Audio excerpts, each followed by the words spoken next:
Good evening, everyone. Welcome back to the Rangers Reviews post-match briefing after more Champions League misery for Rangers. 3-1 tonight to Ajax at Ibrox in the end. Rangers pulled a late goal back from the penalty spot. James Tavernier converting after Rabbi Matondo had been pulled down inside the box. But aside from that, this was just not much in the way of a contest. The narrative throughout this group stage campaign has been from Giovanni Van Bronckhorst, look at the levels we're up against, etc., etc. And that's true. Ajax, Liverpool and Napoli all at different levels have more money than Rangers and greater resources. But the difficulty with using that type of argument when, again, as we've said a few times, when you've had such success in Europe in the past, when you've competed with teams of similar sizes, and I think that will be the main frustration for Rangers and certainly supporters. That there was such a lack of competition throughout that 6 games. How many halves did they really stay in the game? How many moments did they have? The only real moment was going a goal up against Liverpool, and that certainly came back to bite them with 7 going in at the other end. And tonight wasn't quite as emphatic, but Ajax were just absolute streets above, and Rangers just looked so far off the pace. In a way, it was a strange evening because it felt so lacklustre from the home side's point of view. There was a definite lack of quality on the ball, but I thought a real lack of intensity off the ball. And yes, you have to caveat that with the fact that Rangers were missing 10 first-team players tonight, the likes of John Lundstrom, Connor Goldson, Ben Davies would have, I'm sure, made a big difference tonight, and amongst others, such as longer-term ones like Tom Lawrence.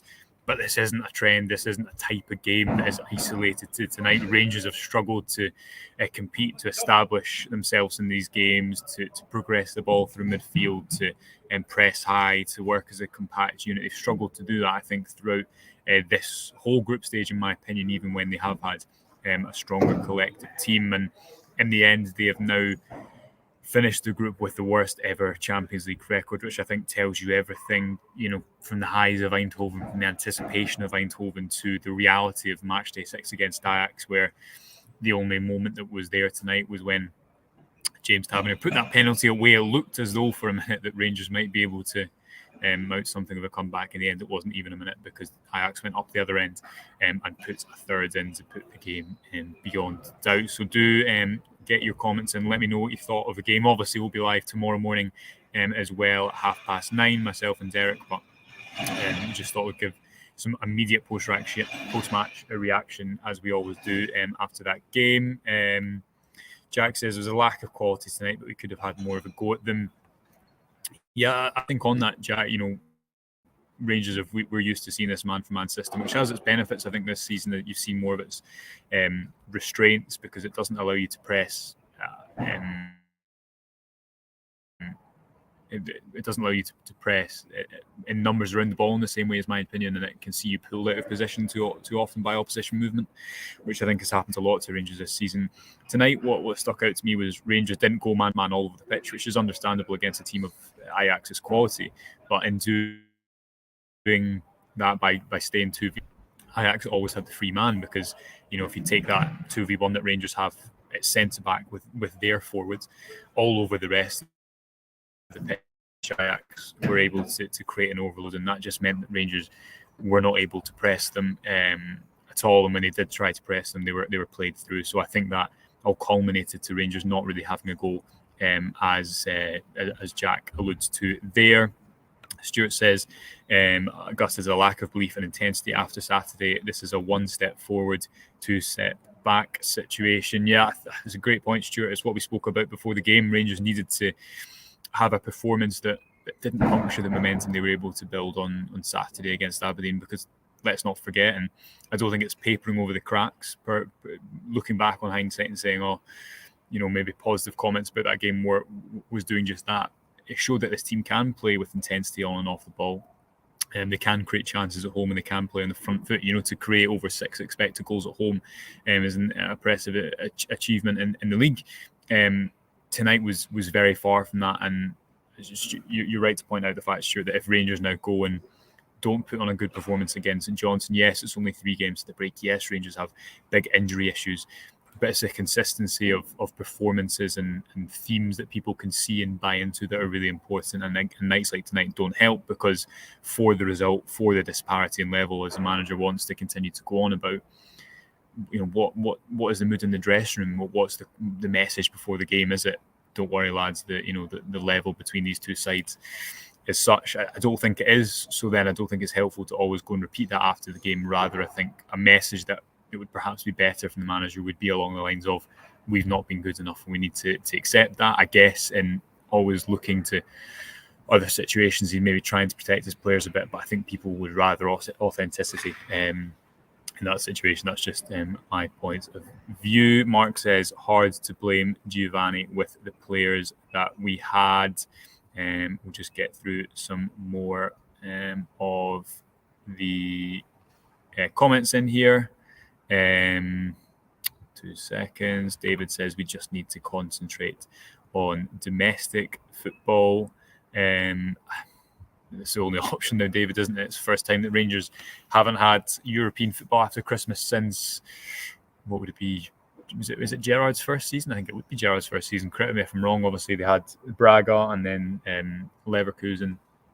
And then Prague and obviously Seville. So yeah, it is the first time that Rangers have not had European football after Christmas in quite some time, and that will allow them to focus on domestic football. But it just feels so far away from what this Rangers team are capable of doing. The manager also spoke after, I know, on BT Sport about the fact that Ajax had a free weekend, but again, I don't think, I just don't think that I'm sure it does matter that much, but I don't think that's what is the best thing to speak about after you have just set the record for the worst Champions League group stage. Again, of course, there is factors within that, the teams you're up against, the quality, the level of player that you're missing from your own team. But that side, I don't think anyone would be satisfied that attended Ibrox tonight with that European campaign, in spite of the levels just outlined, because Rangers are capable of more and they weren't able to produce more. So that shows that they were below their best. RFC 56, who doesn't think Sakala's Rangers standard, says he was their best, the club's best player tonight. I thought he was, certainly one of the most positive. He at least gives you something. I thought Kent also had a period in the second half where he was quite dynamic. But, Sakala is one of the players within this squad at the moment I think deserves a run of games, because he brings intensity on the ball, which is required. I definitely think that he should start away at St Johnstone.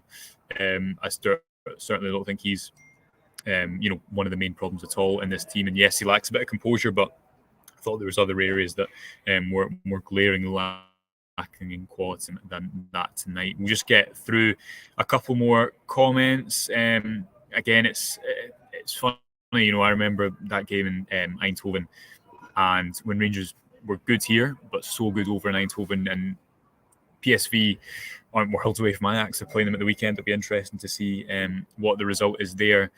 But again, I think that's the main point that needs to come back to, and is, yes, the level is difficult. Yes, the opposition are good, but yes, Rangers will think, I'm sure, internally that they could have been better, that they could have put on better performances. And I feel in a way the atmosphere of the Champions League ever since, particularly that Liverpool game at home, but even before that, is kind of taken away definitely from the excitement that had initially engulfed everyone, rightly so, after the initial qualification. You can see Johnny McFarlane again walking behind me there. He's just not obviously finished speaking to the manager. We'll just get through a couple more comments before we get to the end of the show. David, just final comment: the amount of injuries are hammering this team at the moment, excuse the pun, is definitely something that needs to be considered tonight. David, 10 players out